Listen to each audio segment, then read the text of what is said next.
What's up, friends? Welcome back to another nostalgic episode of B-Town Stories with Schnazzle and Jerry. I'm Schnazzle. And I'm Little Jerry. You're still going with Little Jerry? That's my gang name. I'm in a gang. This is the third straight episode that Little Jerry has been his official name. But I got some custom vans made last night. On the back, I have embossed Little Jerry on Amazing. The back of my new van. Now, is it little or lil?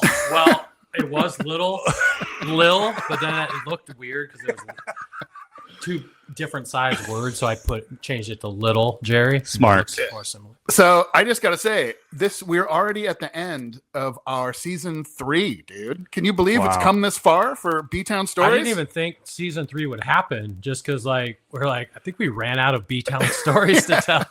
So we got to get some other people on here to tell some B-Town stories, which is working out well. I love it. Yeah, it's super cool. I love that people are digging it, and as long as we can generate some type of like little thing that sparks something in a listener's brain and at least gives them like one laugh, we've done our job. That's all I care about, honestly. Yeah, seriously.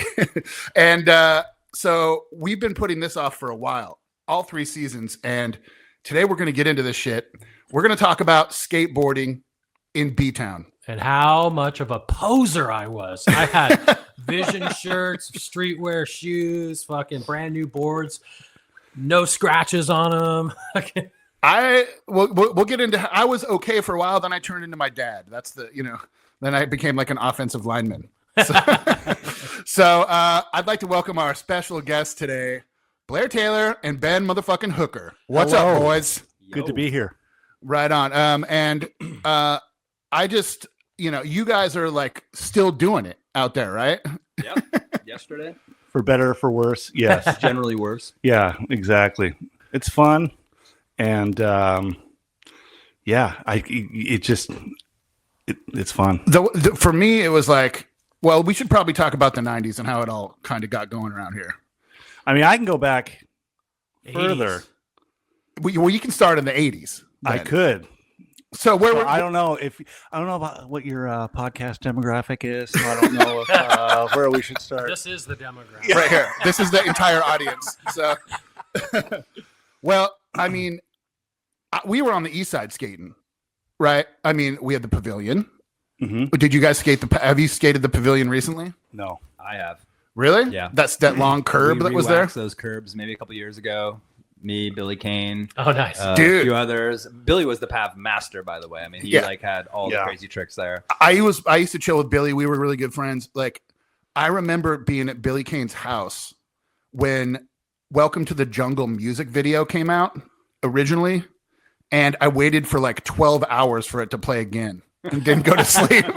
Sorry, Billy, I'm here now. I live here now. Is that when like MTV would do every day at 3:00? They'd do like the top 10 The videos. countdown with Adam, whatever his name was. Yeah. It was just on, we would rush home and be like, and I remember rushing home to see Yankee Rose. Was this? Dude. Was this Dial MTV where you could call in and No, vote? this was just like they do like they just do like the top 10 videos of the day at 3. Because I very specifically remember coming home when I was living in Fairwood Ranch behind Fairview, and I was voting on.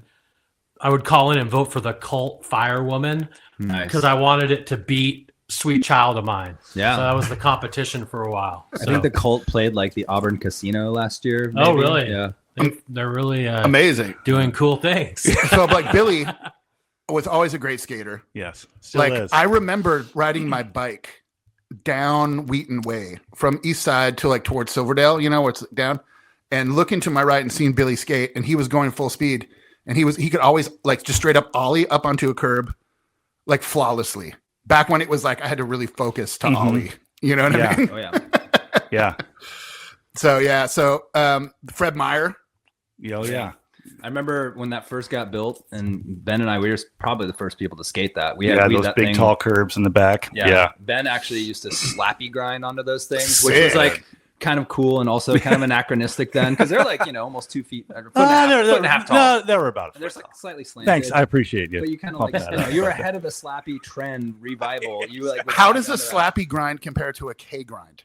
A K grind. So You could do a grind, slappy K grind. That is also a thing now. Yeah. I mean, basically K grinds and most grinds, you ollie into them, and slappy is you just, slam Slappy is Got it. you don't lift your trucks. You don't step on the great for tail. old guys. Basically, you just put your Ride pressure into on it. your toes, and then you pop your board up onto the But curb. it truly is kind of like an alchemical process because It trying to defies. explain it is impossible. You You can't. just ride into it, you Yeah. slam into it, and sometimes So your it's a board wall flies off. ride, basically. It's a Kind of, wall yeah. ride to grind on a curb. Yeah. Absolutely. Yeah. Amazing. And they went away for a long time, and now they're like, There was a New York Times article this past 2 weeks ago about old guys skating curbs in LA and like how it's this curb revival has Yep. been spearheaded. That was by, that was a old really guys. good It story. was, it Oh, was yeah. really good. Yeah, check it out. I feel inspired. Yeah. Yeah. Except I never recommend people go back and pick up skateboarding after a gap because it's like whatever. I would say it's the opposite of like riding a bike. It's like, it's like riding a bike. You never forget. Yeah. As soon as you step off a skateboard, Yeah. you get like 50% worse. And every Yes, day or second after, absolutely. you just fucking suck. Yeah. And it's so hard. Like it's just I not, always- like how much worse you get. I maintenance skate. Yeah. All my time skating is just trying to keep the 5 tricks that I have. It's like not necessarily trying to learn new stuff, but if you don't, they're gone. Yeah. Dude, that pad out front of Fred Meyer, Mm-hmm. like Yeah. your brother Mike Kennedy. I mean, I was the best skater. I could do like 360 flips. I could ollie over, shopping carts and shit. He only had a couple tricks, but one time, like lightning in a bottle struck, and he did like a kick flip to a nose manual across that whole thing and landed, and he was just like, "What the fuck just happened?" That's amazing. I mean, that's still if you saw someone do that today, that's impressive. Yeah, that's like clips you see on highlight reels on Instagram. I drove through there today, and actually I was looking at that because I remember when they Yeah. built that was like the best manual pad. Yeah, in absolutely. town. I was looking, I was like, Yeah. it is so crusty. It's super low still, but there's like big cracks in the middle. I'm like, Yeah. you Oh, would no. just get your wheels eaten now. That's awesome. So now, where do you guys still skate in B Town? I mean, where's the jam? I feel like if There's like now these great fucking skate parks now. Like Port Orchard has an insane skate park. yeah, Yeah, totally. you're close here. And I think I don't know the last time I've skated Bremerton with you. I think we skated the park a couple years ago, and I mean, The Brem Park. yeah, Yeah, but like not our favorite. not. Up by the Y there. Yeah. Oh, yeah. That was a Remember poor the use old of metal, concrete. the metal one before that? But that was at least had some like Ben preferred the metal one. Jesus. I mean, it's just that Had some I don't want to waste time talking about the Bremerton Park. Well, Unfortunately, I mean, so yeah, that's one big thing. It's like people skate parks now, right? Because there are good Yeah. ones all over. Yeah. I mean, growing up, we had to go to Yakima. Air Radical was a park way 4 hours out there. yeah. And then, or 4 hours north to Vancouver. Or Blair and I would drive. We would leave at night, drive to Vancouver, Washington, sleep at the rest area, and then skate Burnside the next morning, Sick. and then drive home because we wanted to skate round wall concrete. Yeah. It was like because other than that, it was curbs, banks, tripukes. Tripukes is like an iconic Bremerton spot. Yeah. It's in Manette. I went to kindergarten there. Now I it's did too. Catalyst School. Yeah. Oh, I know you're. So it was like there's- just a tar bank with a parking block on top, and that was our But skate park. 3 banks. Oh, I know There's exactly 3 what it is. Yeah, there is. different banks, which was incredible. Yes, but there's the one that got the most action. But and I skated there with Tony Alva and Chris Wow, Cook, really? and it was amazing because like I thought I was pretty good there. I'm like, I got this shit wired. And then those guys like roll out of a Volkswagen bus, stoned, and like proceeded to do stuff on that curb that I couldn't with speed and precision that it was beyond me. That's really the fucking holy trinity of skateboarding, though: speed and Oh, yeah. like And if- st- if and you have style, but if, and if you style. have the Yeah. balls enough to do it fast, Yeah. it goes better. Yeah. But then also for the sure. stakes are really fucking. Well, it costs more. Physics. Yeah. I ate shit really hard about a month ago at Tripukes. My wheel just went. Oh, that's crack, and right. I got Yeah. scorpioned across a curb. Why is it tripukes? Ben? So the story is, so I think it Not got Tri-Peaks, motherfucker. no, Don't not get it Tri wrong. Peaks. Fucking okay, yeah. I think it was discovered in probably 1986, and people found it. And they're like, "Oh, this would be a fun place to skate." And there's like some apple trees around there, and like there were some apples that were splatted on the ground, and they said it looked like puke. And there was That's three of them. Tri-Pukes was born. Tri-Pukes. Tri-Peaks makes a lot of sense. 'Cause there were Tri-Peaks three does. banks, so Yeah, three yeah, peaks, but yeah. that's actually apparently false. But I was never one of those guys who hated on Tri-Peak stairs. I'm like, I don't care. there. Dude, Burnside was the shit though. Burnside. Fucking Eric Gazzetti, shout out Eric Gazzetti. Used to take me down to Burnside when I was when he was like just old enough to drive and I was like a little bit younger. Also very intimidating. Yeah. So Blair and I, like I said, we would get there early because no one would be there. Yeah. And as soon as people started like rolling out of their like We pulled the Homer holes, Simpson into the bush. yeah, we would just be like, all right, we've been here 4 hours, time to fucking blaze. Because those guys were no mercy. Real long hairs. You Well, know? it's just it was none of this like, skateboarding now is very accepting. Yeah. And it's great. Like, hey, if you're having fun and you're okay. Sure. That's great. Awesome. Don't care how old you are, how young you are. But that was not the case then. Yeah. Get the fuck out of my way. It's like, yes, sir. Yes, sir. It was a total locals only. Oh surf my vibe. It was God. like, Yeah. Don't Yeah. approach my line. Get out of the way. Yeah. Exactly. So it was like, yeah, you got there early and then got out.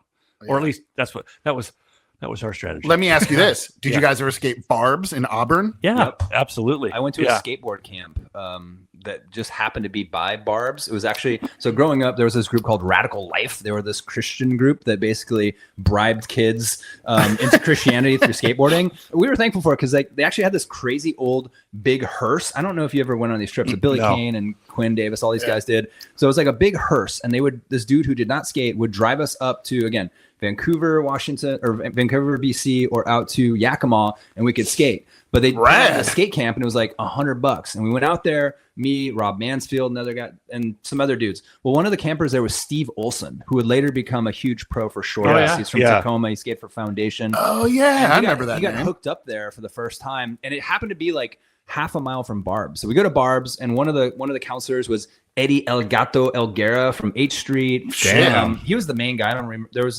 that woman pro, Sasha something or other. Anyway, so we go to Barb's, and Steve Olson is just destroying this ramp, like better than the bros. And it was just like, all right, this kid is on a Did rocket you ship. did you skate the big ramp or the small ramp? The big ramp, yeah. I mean, I did very little on that ramp, especially when there's like these pros and Steve Olson going at it. But I think I dropped in on the big ramp at Barb's like maybe 2 or 3 times, but I would just kick it on that other little ramp, which was still a sick little kind of mini ramp. Yeah. But not to we got to bring it back to Bremerton. Yeah. I think you're right. Yeah. So Eric Simpson's ramp. yes, Did you guys ever skate that? I've heard all about this. I didn't even know Gorst has concrete. So Eric Simpson had an indoor 16-foot wide mini ramp with extensions, and that's where 9 months of the year, that was the only place you could skate outside. Exactly. Bank And that drive-thrus. place produced Yeah. some talent. Fuck. Ben Tron, for example, I think he lives in Portland now. He's a Burnside guy. Yeah, well, and what Jason, who is that? Justice? No, Jason, that's a whole nother topic, but Jason Gordon. Okay, yeah. Remember Jason Gordon? Yeah. Yeah, he lived here and then ended up moving to Burnside, and he ripped that place. But Eric Simpson's ramp right in Gorst, it was in a huge metal shed. They had shows out there. Yeah, we went there once. Really? Yeah. But I think just to buy weed off somebody or something. I mean, that tracks. Yeah. But we were really lucky to have that. Even though it was elliptical, it was 6 feet tall, but it went straight to vert, so it was actually really challenging to skate. It was like a mini, but it felt like a vert ramp kind of. Because that was a problem, like talking about parks now and parks being everywhere. Like I've skated more transition in the last 12 years than I skated before because it's everywhere. Yeah. And so growing up, it's like if you were lucky enough to have a ramp in your backyard or know a kid who had a ramp in their backyard, still you couldn't skate it that much because of the weather, or their parents were like, no, you can't have friends over. Get Ben Hooker the fuck out of my yard. Exactly. Yeah. So, but Eric Simpson, it was indoor. Their parents were cool. I mean, I feel like I remember pretty much anyone could skate there. Or do you? I don't know. You kind of had to know a guy. Although, But Did you have to sign a release or No, anything? So no. nothing like that. You did You did? in the beginning. and you had to have people have Polaroids of themselves signing this contract. See, I heard something. Yes, I do not so remember ask this. Dan Warder about this. Okay. Yeah, there's people like making funny faces and stuff like Well, that. I mean, if you bust your ass, your parents are Sure. gonna be like, "I'm suing him." Well, Yeah. exactly too, and that was the whole reason there was no skate parks, because Yeah. people were like, "Wow, if we build a park, we're going to get sued." Yeah. So naturally, a parent who has a ramp in their backyard with dozens of kids coming and going, buying weed, whatever. Yeah. I don't know. if Josh that happened Kennedy there. buying up all the dope. That's a liability. Yeah. But that place was really special. We were really lucky to have that. Dude, and then there was the ramp at that skateboard shop by the Zoo Cafe. Yeah. Yep. So that Washboards. was washboards. Washboard, I yeah. skated for that shop. I don't know if you were still around, but they had one in the basement. Adam Crew. I mean, that's where he learned to skate transition. Adam's like, one of our local heroes who went. Oh, yeah. He was a sponsored AM for Pop War, which was Cairo Foster's company.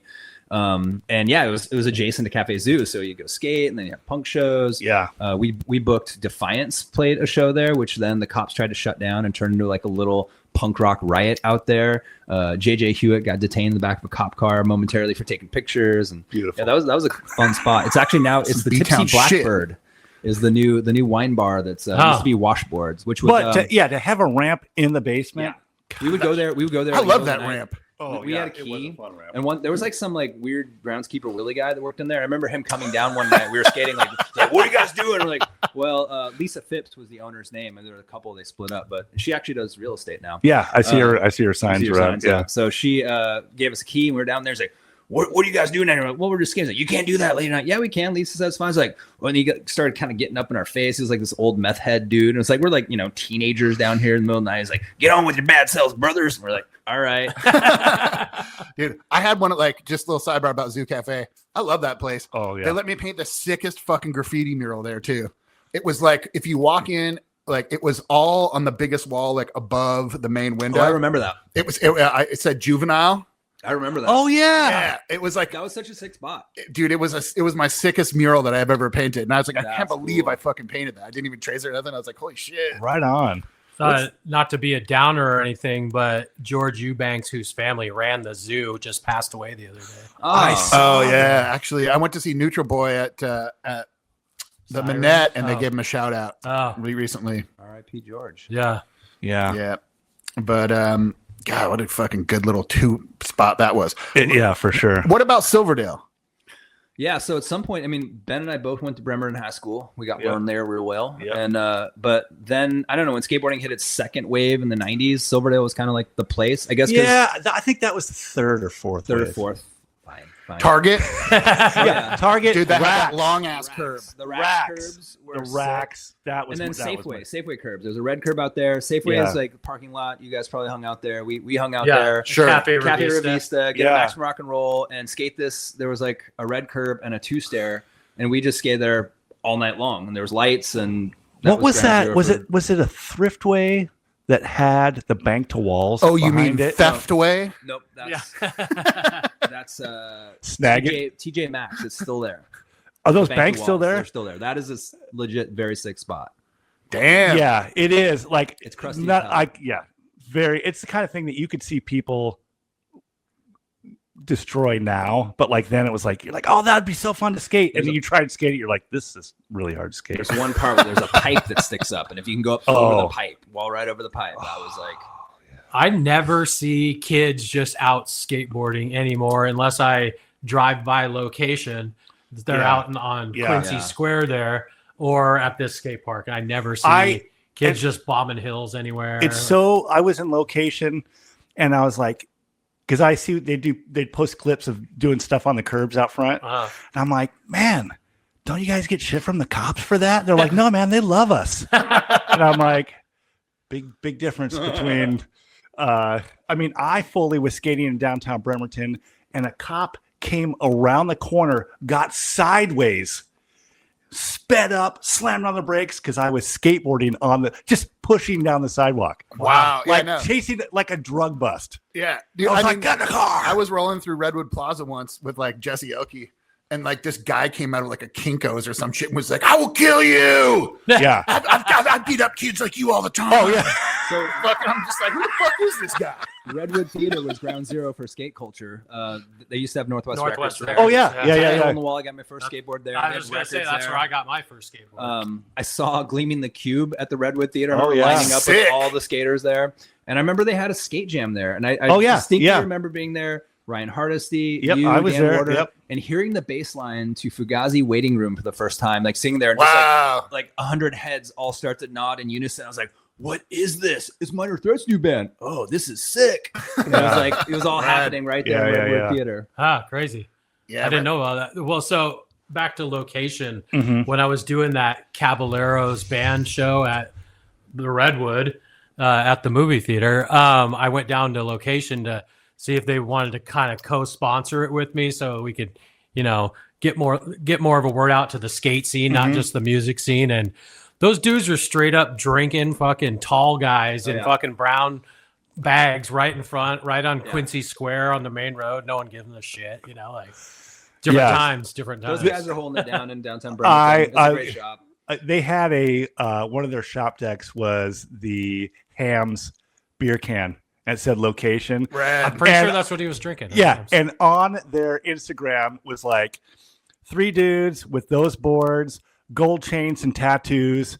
And I was showing it to my friends I skate with in Seattle. I'm like, this is fucking Bremerton right here, motherfucker. Hell yeah. Just beer, skateboard, just fucking it up. Don't even give a shit about anything else. Just like One of the more B-townish things I did with my skateboard, me and Adam Russell. You know Adam Russell? I don't know. Familiar. Probably not. But we wrote "Mall Security Sucks" on paint pens on our big skateboards, and we were like skating through the mall. Hell yeah. And they were just like, "Give me your fucking skateboard," and they're just completely got it taken away. Had to get a new one. that was my first time I got arrested was at Kitsap Mall Really? for skateboarding. And they Fucking took mall me in. security, dude. We were like, "Red Yeah. pigs, fuck you." They took me in the back and they asked me all these questions, and I gave them all false information. They're like, "What's your Tony Hawk is Yeah. a fake Oh my name, God. nobody That's- knew, but now cops everywhere in like 1995 were like, I arrested that guy.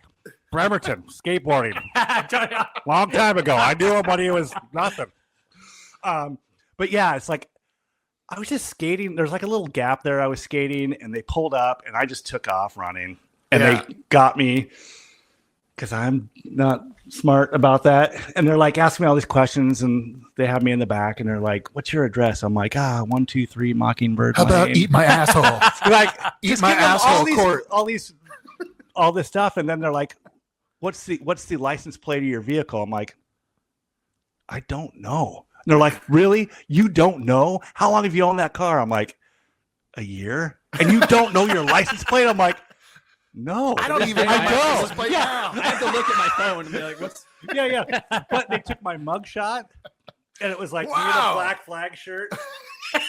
And oh my Why don't I God. have that? We And- should and go I and had- ask. Maybe they I- have I some would- archives. I of would this Kids Out love Mall. to see, like braces and a black flag shirt. Like, Was this in the mall security office? Yes. Oh, okay. yeah, Okay. yeah. And then right Fucking across Is that the like a street, legitimate arrest? No. no, Just you got a- no trespass or no. something. Try to probably. scare you straight. You can't have Orange Julius for a year. It was like 4 members of the Silverdale Rotary going like, "Who is this kid?" Nah. He's not even from here. He's from Bremerton. I can smell them. Those types. Yeah, there was also, Silverdale spots. There was the Tracey Elementary School that had that Oh, insane yep. bank to bank. Oh, yeah. Skate park, like Evil Knievel. We got some great pictures of like going over picnic tables there. Later What was on, Oh, go ahead. go ahead. Oh, Adam Crew would bring people there like on tour, and they would like go from the loading dock into the bank, like flip tricks in, yeah. which is crazy. Sick. And then Ross Gap. Ross Gap, yeah. Yeah. Ross Gap was a proving ground behind Ross. It's just like a huge drop. There was the double set also, like kind of in that same parking lot area, like in front of, I think it's also in front of Ross or TJ Maxx. It's like a double set. It's like cobblestone. Even then, it was super rough. Yeah. What about Clear Creek? Remember that? There's like a 2-tier, like with grass. Isn't? Oh yeah. Yeah. Down to the soccer field. Yeah. Yeah. That's, I don't remember that's that. a pretty sick one. See, we were like a little closer to Silverdale than Yeah, you guys, yeah, so yeah, yeah. like we went that way a lot Sure. for a lot Yeah. of things. You know? Kitsap Bank. There's kind of a nice little curb, like up near the ATMs. Yeah. It's where I got caught sneaking out. Is that the one that's Chase Bank now? Because that was a spot out there. Was like think the so, Chase yeah. Bank today. There's like the sidewalk in front of the ATM. It was like a 3-stair, a little tiny bonk handrail. When people first started doing handrails, that was one of the ones people hit. And then it's like a sidewalk. So I remember like Billy Kane doing a pressure flip, 3-stair over the sidewalk into Skippers or whatever parking lot. Wow, that was yeah. like Yeah. So the- Billy the still Bremerton- skates. I saw Yeah, him yeah. yesterday. And I it's saw him still good. yesterday at the Paulsbo Park. He was Yeah. not skating though. We worked on the Paulsbo Skate Park edition this past summer, but he's building like the groundskeeper Willie like grounds dude's house. out Yeah, in yeah. I Paulsbo. just saw him post something about that. That's awesome. That's awesome. Okay, so who else do you think was good skaters back in the day? Let's Gotta go talk way some back. shit. So I mean, like, how far back you want to? We got to talk about Junior, So Junior Woodruff was the best. the fucking king. He's like the he Bremerton was. legend. He got Santa Cruz flow. Santa Monica this or is- Santa Cruz. I thought it was Santa Cruz, but maybe I heard it was SMA because he was like Nodus adjacent. he was incredible. And he was one of those, you know, this is before people post clips. So you just hear someone does something. yeah. Dope. Oh, Junior did a grind on this, or Junior ollied over this. And you're just like, fuck. I remember hearing all like Just fire legend. hydrant, like when only pros did that, like Yeah. two Yeah. pros, and you're like, what? He was first to do handrails. Yep. Super high ollies. Amazing style. I seem to recall that Dale Yob could ollie high as fuck. Oh, I don't remember that. I mean, we might be like a couple years under your guys' like. Yeah, I skated with Dale a lot. I mean, Dale. I didn't skate with Dale Didn't very you play much. music with Dale? Yeah, I did. Yeah. Yeah. Oh, he didn't ollie when he was played. Yeah. Was that Truth and Action? Truth in Action, Psalms of Fall. Yeah, Ben Truth was in Action. briefly the drummer Yep. for. Yep. That's awesome, man. No, and what other stuff you guys want to cover here? You got I any don't other know. cool Bremerton talking points about the skateboarding? Junior, Well, what Nick White out in Silverdale. He was another Silverdale Oh. legend. Could ollie huge and was just a Yep. super sick, stylish. Yeah. There was the Burger King curb out in Silverdale that was like everybody. It was just like a wax flat curb. I think it's now like Pizza Hut, but that was like where everyone learned curb tricks and Yeah. backs. Behind, so even before that, there was behind Denny's on the east Oh side. yeah, Denny's curb. There was a curb, and so did you guys hang out at Denny's all the time? Oh, yeah. Yeah. Okay, so people would hang out at Denny's. All the goth chicks would be inside smoking cigarettes. Oh, yeah. and all the dudes would be doing slappies and curb tricks until 2 3 all night. Just skate It's that possibly where I curb. met you. Yeah, that's where everyone God, I would must flock to. have skated there because like we were We were fucking there all the All time. Yeah. Yeah. Yeah, It was like here's the exit to Denny's, and it's straight across there's a bank. Like yeah, the curb's Yeah. still there. yeah, it's gnarled to beyond. It all is. Yeah, recognition, it but got heavily sessioned. that was a very fun yeah. spot. Dude, let's rebuild that spot. Let's fucking go. I've been doing a little Put a work on plaque the there. Pukes. I Heavy lacquered up shit some went curbs. down I'm gonna here. fill in some Ben tracks. Hooker slappy curb. Yeah, we should have a plaque on there. Bronze That statue. is literally Ben's curb for sure. I love that.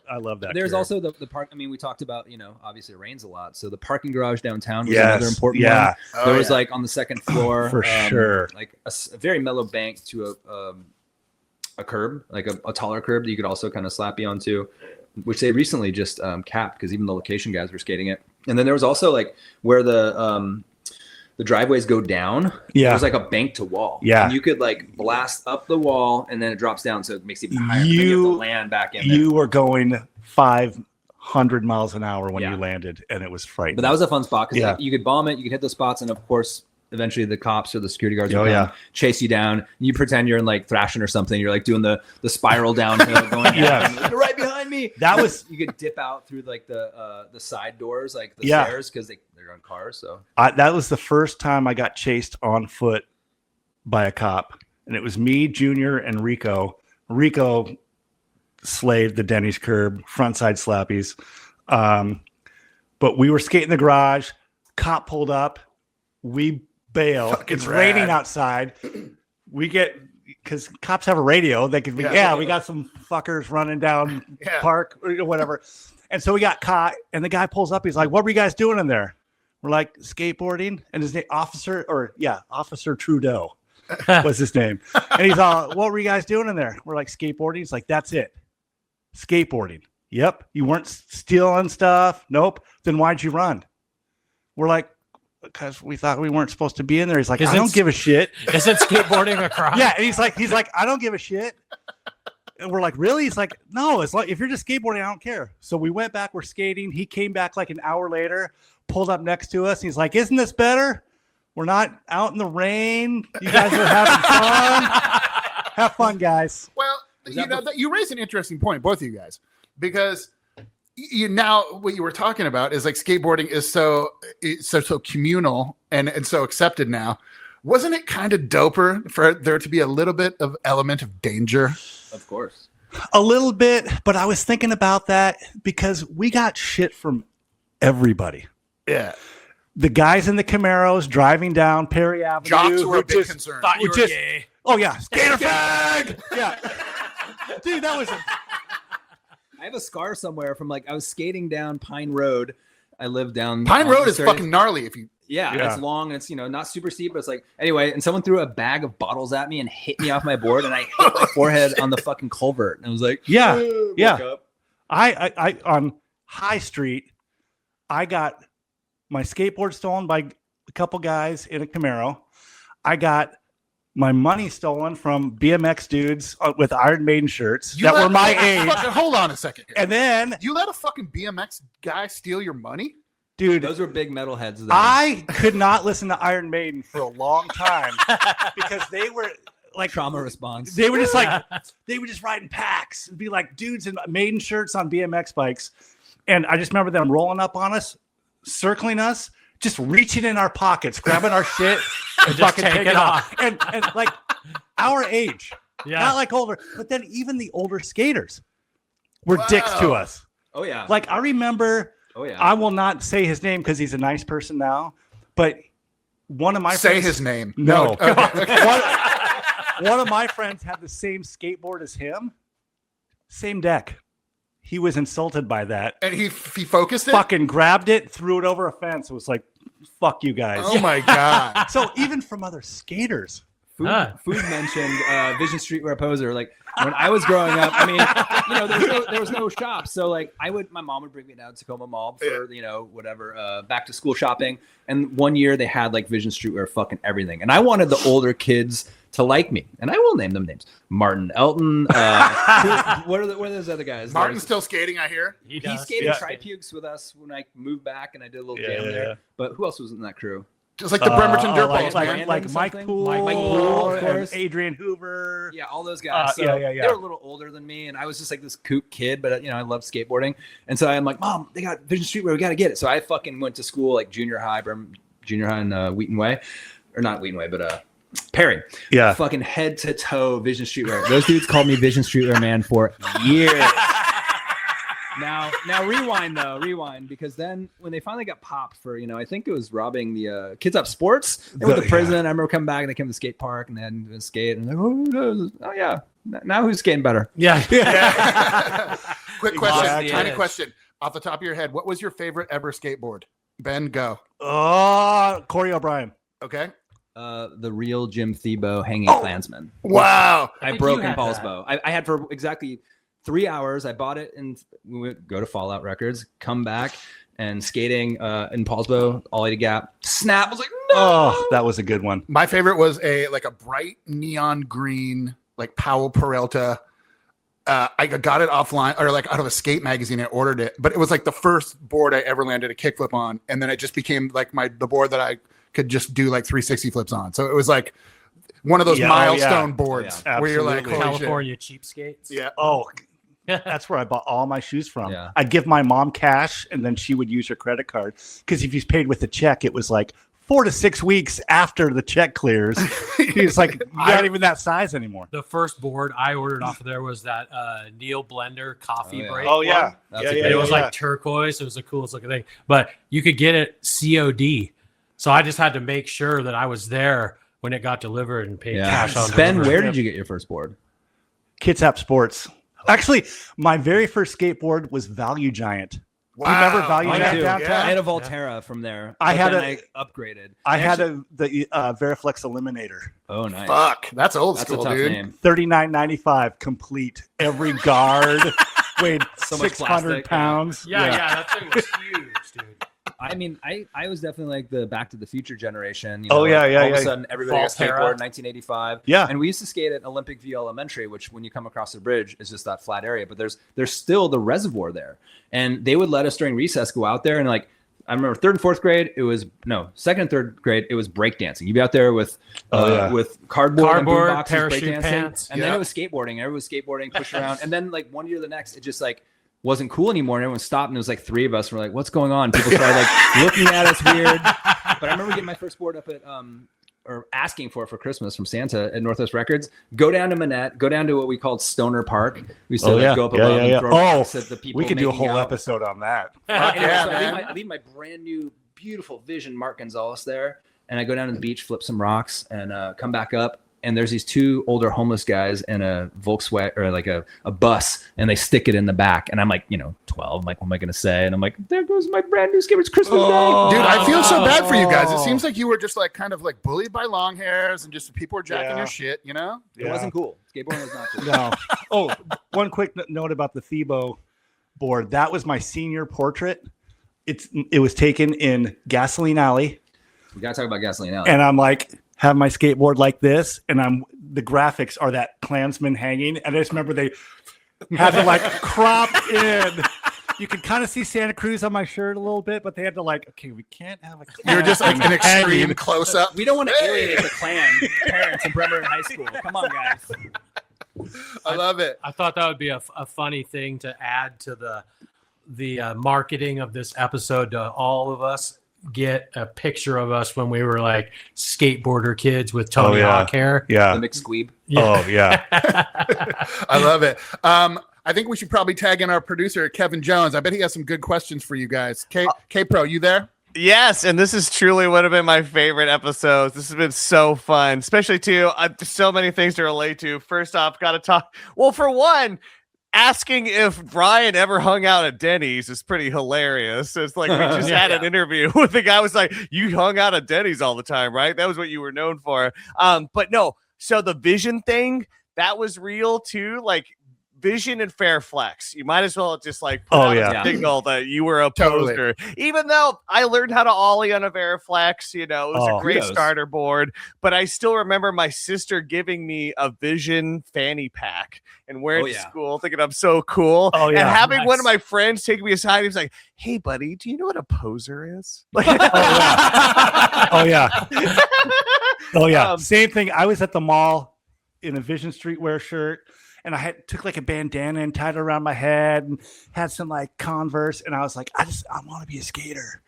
And like, I'm there. And then it was like Junior, Eric, all the cool, like 3 or 4 older guys that the rippers like walk by and they look at me. They're like, what the fuck? And they came over. They're just like, dude. Did you have one of those hats with the 2 long strips going down? No, no. That was some Kits Hat Fair stuff right there. That's how it came up. I totally remember the Judas Priest ones. Like so many kids had the Judas Priest with the neck flaps. I had a Vans one. It was a Van, like it was the checkerboard on top. Those are cool. Why haven't they come back? Those are just fucking legit cool. I think I was skateboarding once with like a Genera hypercolor shirt. Ooh. And just like trying to mac the chicks afterwards with like fluorescent green armpits. Check out my Vision Streetwear, babe. I'm sweating. No, my 8th grade pick though, I had the button-up Vision Streetwear shirt that had like 500 skulls all over. Oh yeah. And I was like, that's cool. With my Tony Hawk hair. Totally hilarious. I love it. A quick question. We had some Spiros to celebrate you guys here today. It was awesome. You guys were like the cool guys who worked at Spiros. Can you say something about Spiros? As cool people that worked at. No. I mean, if you're into certain things. Yeah. It definitely like a lot of skaters worked there. Like people in bands worked there. Counterculture workplace. Yeah, it was a really fun place to work. My God, still some of my best, closest friends or people that I met working there. It was. I think I made this rap when I was a kid. It was like about B-Town, and I made it like on a little boombox. And Al Higby told me it ended up in the kitchen at Spiros. Oh damn! In East Bremerton, and it was just me going like, "Bam, bam, bam! Another gun blast! for like, Bremerton's crazy." And then I had it was so embarrassing. It's like I gave it to some, and then there was just like I remember I had this keyboard and I tried to make like cop sirens, so there would just be this big break, and it was just like woo wee woo wee. Sounds from that It kind of does. sounds Remember that? familiar for some Like- reason. I didn't work FOMO. there, but I definitely went in there all the time and hung out in the back when Sean was. Yeah, Al doing Higby prep said him work and or Carl something. would Yeah. just like clown on me all day, and I was just like, all right, yeah, serves me right. That though. does sound really. I Familiar. mean, you guys did a recent episode on like Lollapalooza and Endfest, and the legend was that when the Beastie Boys came, they came to Spiro's and partied with some of our favorite wait staff. It was just Mike, the Okay. DJ. Oh Okay. wow. Oh wow, that's cool. Yeah, he came in. We had a couple waitresses who loved band dudes Oh yeah, and always seemed to like loved. So Who doesn't love a band dude? yeah, who does? Yeah, who doesn't love a we're band all in guy? bands. Yeah. At some But point. she came in one day and was just like with him, and I was like, "Holy shit, that's the fucking DJ from the Beastie Boys." Mixmaster Mike is that? Mixmaster yeah, Mike. yeah. No, that would have been Hurricane. That would have been Hurricane if it was 92, right? No, it was Mixmaster Mike. It was Mike. Yeah. Oh wow. Later. Yeah, and it was, and I just remember being like, "Hey man, like, don't you guys skate?" Like, and I remember trying to get him to come out to Eric Simpson's ramp. I'm like, I could like, dude, I could like hook you up. But he was like, "Yeah, that's just no, we don't actually do that." He also works with his hands. Yeah. yeah. Have you any idea what that would do to a person on tour?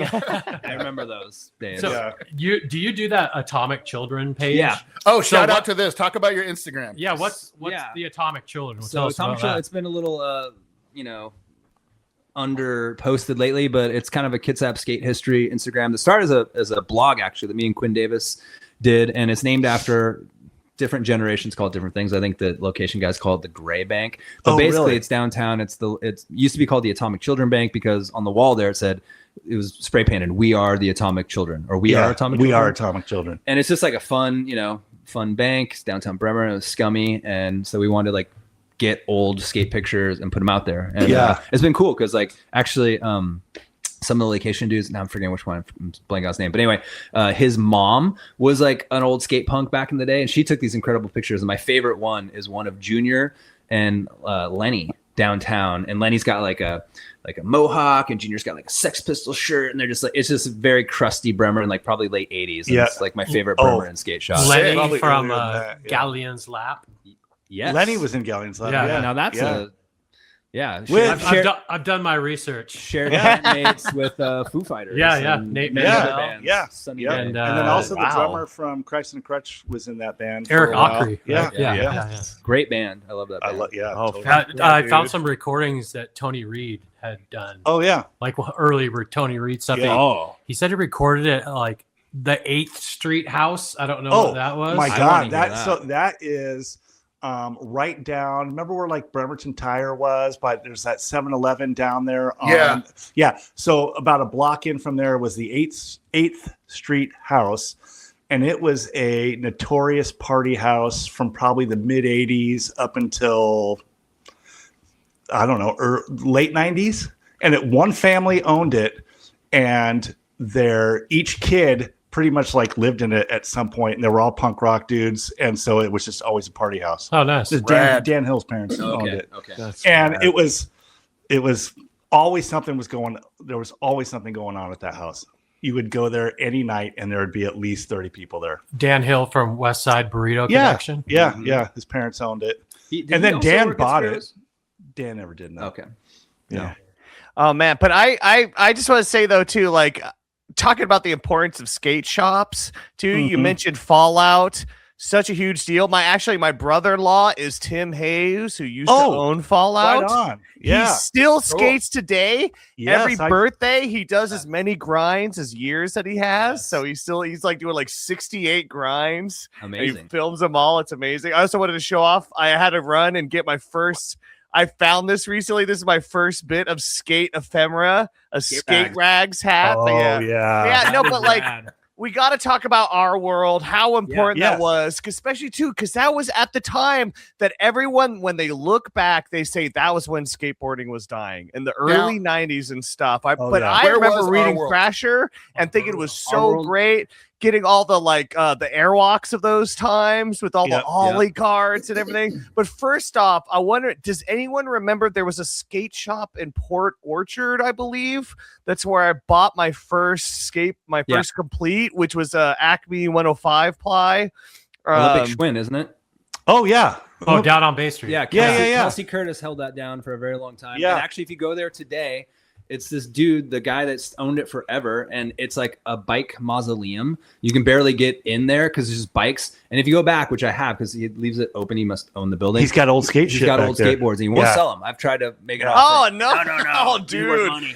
That's sad too, because those old decks go for such bank now. But our world, so important. I still remember going down when you guys had opened up, and I got the fucking art. I still have the t-shirt somewhere, even though it was like a pajama dress shirt, you know, it was extra large down to my knees. I was very tight at the time. Or the one in Silverdale?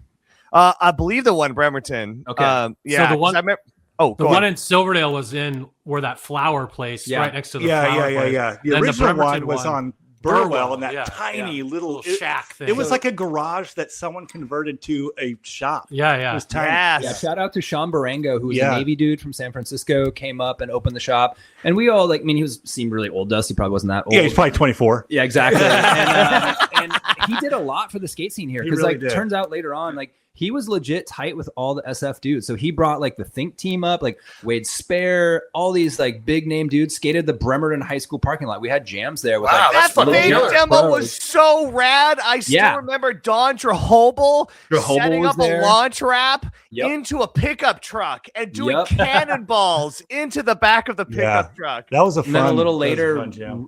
Drake Jones, who I don't know if he skated for Think or for Real, but some SF company. He lived here for a while. He lived with those guys, and you just see him out around town, and he'd skate and do perfect kick flips and Timberland boots, and so our world was really sick. And actually, so shout out to two guys, Jeff and Brian Henderson. That worked here for a long time. Dude, I always thought the Henderson guys were the best skaters. They were so cool. I mean, so they went on to actually have kind of mini careers in skateboarding. Jeff became the main filmer for Soul Tech, which does Etnies, America, whatever. So he filmed a lot of iconic. But wasn't he a team manager too? He was team manager for Soul Tech. He had a picture in Thrasher within the last year, and it was in the gossip section. Jeff. Wow, really? And it was a pic. Oh no, it was that they people we know. Yeah.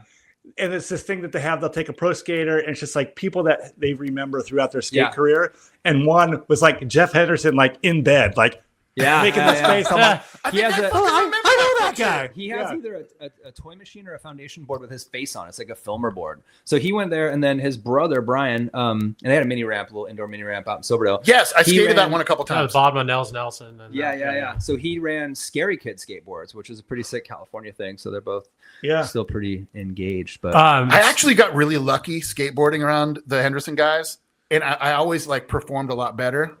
I did a kickflip over 4 boards stacked on top of each other at the Silverdale waterfront when they were around, and I skated that ramp with Brett Henderson's ramp in Silverdale and did a double kickflip to fakie on it. And it just both times I was I didn't even know how I did it, but I skated away I'm good. Yeah. I remember being in the Cafe Revista parking lot, and I knew Brian from school. And he's like, Evolution of Man. Yeah, he gave me an Evolution of Man demo tape, and I was like, that was the first time I ever got a demo tape from a band. That was also Dale Yob, right? Yeah, Dale was in that, and Giles, and Tom Wisniewski. I gave Giles a tattoo in the downstairs room of my parents' house on the Double Hitch Court. It just said bass. And it was awful. Sorry, Giles. Hope you got that covered up, buddy. What were some other shops? So there was Olympic Schwinn, which Kelsey Bear Curtis Creek. looked at. Bear Hill. Bear Hill. Bear Hill. That was Paulsbo, late 80s. Yeah, we went there a lot. Yeah, Chad Dahlquist owned that. That was a great shop. They had a little quarter pipe in the out back, I think. And there was Northern Wave or whatever in Silverdale for a while, but I wasn't living here then. Oh yeah, It was right down at the bottom of Buckland Buckland by by the or something. right in that little complex. And then we didn't talk about Bremerton banning skateboarding or getting the Silverdale Park built in the 90s. That was a whole era, both of those. There's old pictures of Bremerton Sun of all the late 80s, early 90s skaters going to city council meetings to fight against the skateboard ordinance ban. Wow. Which was a big thing. And then, yeah, like, I don't know, 15 years later, we finally got our first park, the Silverdale Park, and Terry Bergeson, who is, I believe, a administrator at either Ole or CK, really like spearheaded this and like basically took all our input, had these meetings, raised money, and yeah, she basically helped us get that park built. That was the first one. That's amazing, dude. We should make a little doc short of it. I could produce a little documentary short on this with you guys. Yeah. Yeah, because there was one little park in Bremerton that I remember that had a bunch of wood ramps in like a parking lot that I remember. And I do remember skating with Junior and everyone just like, oh, he's on another level. Like that guy was. Yeah. He really was. That's the Bremerton YMCA. That's where the current Bremerton Park is. It's right in the same spot. Oh, great. Oh, I'm glad it's still around. Now, here's a question for you. Is there an equivalent to the Jacks in Bremerton? And if there isn't, would there be a crew? Like, are there people that you think would come together that'd be equivalent to Jacks? Not that We never really had any No. whatever. There Like were some crews there. Skate There was Mist. Do you remember Mist? Oh, that does sound- There was a West Bremerton crew called MST, which is funny because there's that Yeah. gang called. But I mean, Ryan Cleveland was kind of the ringleader, and he legit caught a shotgun blast to the face and was blinded in one eye. Holy But, shit. yeah, MST. They like lived behind that tattoo shop, Silver City or whatever, and they were just like these West Bremerton skate dudes. Oh, God, I don't remember that. Yeah. My skate gang, Underground Pimps, never had any run-ins with them. So No beef. No beef. it was like an 11-year-old gang. Speaking of beefs, I got to tell one story about Thrasher Magazine repping Bremerton. So we mentioned Seth Book before. He went to CK, Yeah. as a skateboard punk rock kid. And the year that Bremerton got the most livable city, you guys, I think, mentioned Yeah. in a previous episode. It was like 1990 or something. He wrote Yeah, into yeah. Thrasher Magazine, and the like little like whatever Mail headline drop? was like, yeah, it was like most livable. I live in Bremerton. It fucking sucks. It's illegal. There's no parks. More like most leavable. And so I wrote in to defend my hometown's honor, which they also printed. And I was like, fuck you. You're a poser. You know what you're talking about. I skated a pool last week. Da, da, da, da, da. And so Seth to this day is like a good friend, but we did not know each other then. Oh, Thrasher my drama. We had to Yeah. piece this. We live together, 3 like- blocks from each other, but we communicate through Thrasher Mail. Yeah. Years later, we figured out, wait, you're Seth Kyobo. Wait, you're that other guy? Holy shit. That's hilarious. That's awesome. Oh, that's right. Thrasher should do a follow-up piece on your guys' Yeah. relationship. Where are they now? Yeah. We went to a show 2 weeks ago. Oh, Man, man. Yeah, I that's bet awesome, Burnett would dude. come out. Michael Burnett, man. Tune in, man. Come and check out B-Town. I love it. Well, guys, this has been a fucking fantastic episode. You guys got any last anything you want to get in about skateboarding before we pinch this guy off? Gosh, I don't know, but I would like to say, whoever gets to use this mic next is going to be like, God, I'm craving Spiros. Just like absorb my burps. I think it's all the Oh mics. my God, it's so That's why I good. put the foam cover on it. Yeah. You know, so it can Replace soak up. it. All the I don't have much to say. We scratched the surface. We Yeah, didn't talk. yeah. Ben and I once rented a plane from Bremerton Oh, Airport yeah. to go search for pools. Yep. Me, him, and Sam Hansen. Yeah. And it was like $15. It was $45 We to all rent a ponied up plane for a 15 half bucks a hour. piece. Went around Yeah, with a yeah. map and like marked Yeah. pools, and we actually found a couple of them and skated them. Wow, that's Yeah, fucking that's fun. awesome, man. That's how Dogtown and Z Boys. Yeah. shit. Yeah. We were serious. big Pool Dust fans. We brought Wes Lundry, who, you know, he worked at Fallout, and then he also was a writer for Thrasher. He came over here. We went to skate some pools He with still him. writes for Thrash. He's Yeah. still right. I did a piece on Thrasher for the San Francisco Chronicle and got to interview him for it. And That's it. yeah, and actually, Wes I don't Lundry- mean to brag, but friends with Tommy Guerrero too. So now, Yeah, he played just like last week at the God, Sunset. Yeah. dude, such a cool guy. Lives in Mexico. Like seriously, just Wes hanging out in Lundry? Mexico. Yeah. Yeah. Mexico City. And like Blair and I, and this probably was in that time where skateboarding was like in a low. So the people that are still around, you're just like looking for the few people that you could skate with. Yeah. Because Wes was this like cool guy who skated for Alva. He worked at Fallout, and he would like pick us up at the ferry terminal and like take us to skate places in Seattle. Yeah. Killer. And it was super cool. Did you go skate the West Seattle Bowl with Yeah, us? once. Yeah. Oh my God. And we went to that pool up in Stevens Pass once. Oh yeah, That was a crazy yeah. one. Yeah. Yeah. So it was cool. Wes is he's a great Yeah, God. the fallout to Bremerton and Pipeline was strong. Yeah. We would all tromp up there and get our skateboards, and I got my first records there, like a Rancid and first Yes. Rancid 7-inch and a Born Again 7-inch up there. I got Dr. No, Burn 7-inch, and Descendants all. Yes. And yeah. And my first Noam Chomsky book too. Oh, Then man. there's also Time Travelers. Did you know Yes! Time Travelers. that The Accused did an advertisement for, did a television yeah. ad for. Oh, yeah. You can find it's gone viral in They're the last couple of so years. good. An old like cable TV ad for Time Travelers. I just saw that. It's beautiful. It's Yeah. just beautiful. So Google rad. it, watch it. That's like everything that's great about Well, that's skateboarding what in that video. Tully clip. is in it. Is he? Yes, there's That's a kid in amazing. front with an independent hat on. Tully Potter? Tully Yeah. Potter. Oh. Oh wow. Yeah. Okay. So Well, he must have been like 14 or 15. I'm gonna Ah. rip this video and put it on the end of this episode for It's so everybody good. to Nice. watch. But Yeah. also there was a great it was John Keister did, so I don't know what news channel he's working for, but went down to Time Travelers and was like interviewing kids. I've seen this too. It's so good. Yeah. And So good. in that video, in that bit is Andy Caro, who's from Bainbridge, and he was like the even older than Junior, but in the first Wake Up and Smell the Pavement, he got third place behind Matt Gallardo and Tom Pia, which were heavy hitters, and he's from this side. Oh, no. So but he's Sick. in that. He's like working behind the counter. He's got this total like cure haircut, but it's a really good. I highly recommend watching Nice. that one. Did you We're gonna guys pull know that, Monk? too. Did you guys know Monk?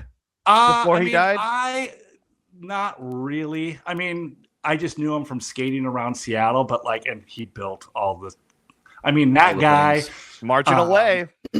But Monk and Red building Burnside, starting their own skate park companies, are pretty much single-handedly responsible for the skate park explosion. Oh, yeah. that Yes. we see today. We Wow. even tried to actually build our own DIY. Ben and I a did. couple times. Oh, yeah. One in the YMCA parking lot, like a bank over there. I think you were with that one. But another one over by Stevenson Canyon. That hike there there to this day it's still there. There's like a natural bowl, and we went there. We brought rebar. We had fun concrete. yeah. We're gonna try to like make a bowl in the woods, and then like day 2, some guy's like, "You can't do this." Yeah. here." One last bit. I know you guys want to wrap this no, up. you're good. No, So it's all good. out in Chico, Oh yeah. in yeah. the middle of the woods, there was a pool. Next to the golf course. It was the old country club pool, and they tore down the country club, built a new one, but the pool was just in the middle of the woods. And we tried to drain it. Ben made a flyer. I made a flyer, which I still have, and like rented pumps. And it was like the deep end was kind of full. That's where I met Quinn Davis, or maybe early meeting, and But yeah, we spent all day out there. It's like listening to music and like rented a pump. we pulled out like a hot water. Yeah, tank, oh my like God, heavy-ass so shit. Did you guys ever skate it? We go back the No. next day. We got down to like this much water. We're like, okay, we're there. Next day we showed up, the water was all back. Water table. Just fill it back It up. was like the plumbing in the bottom was rusted out, and then the water table just fucking filled the pool back up. Oh no. But a guy came Bummer. into Spiro's, but we had it down. We're like, oh my God, this thing is totally skatable. It was Yeah. like cool. In the middle of the woods, it would have been such a sweet spot. Damn, dude. But That sounds this like one fucking guy Mecca. came into Spiro's, and he was really old, like 25. And he was like, "Yeah, man, I skated. You guys, there's this pool out in Chico. I skated a long time ago." And we're like, "Fuck, who the fuck is this guy?" And then he brought in pictures of him skating it. Oh wow. Oh, And there's like no wow. trees around it because there was just like it was totally in the woods, like totally surrounded. Huh. But so in the 70s, people were skating it. That's sick, man. Anyway, Wow. sorry, had to throw that. No, out there. man, I think that's awesome. Dude, I just got to say, Blair and Ben, you guys have been fantastic hosts for this season finale. Please host. come You're back. just the We got to guest. talk Yeah, about they're the the rankings. That's fine. Yeah.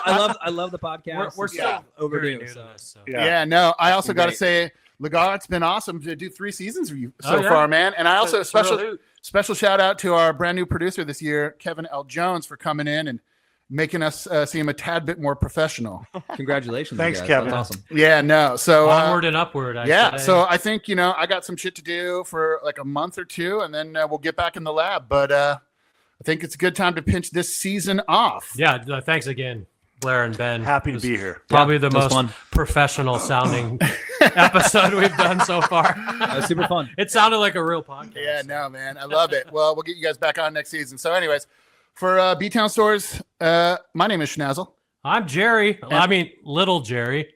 and until next season. Take her easy. Terrifying band, they don't need anything. Unadorned power, circle jerk. Wild! Wild! Wild! Wild! Wild in the streets! Wild in the streets! Wild in the streets! Wild in the streets! In the heat of the summer, better call out a plumber. Turn on the steam cock, cool me off with your big crowd fighters and your newspaper writers. Still need a drugstore to kill my buzz. Wild in the streets, running, running.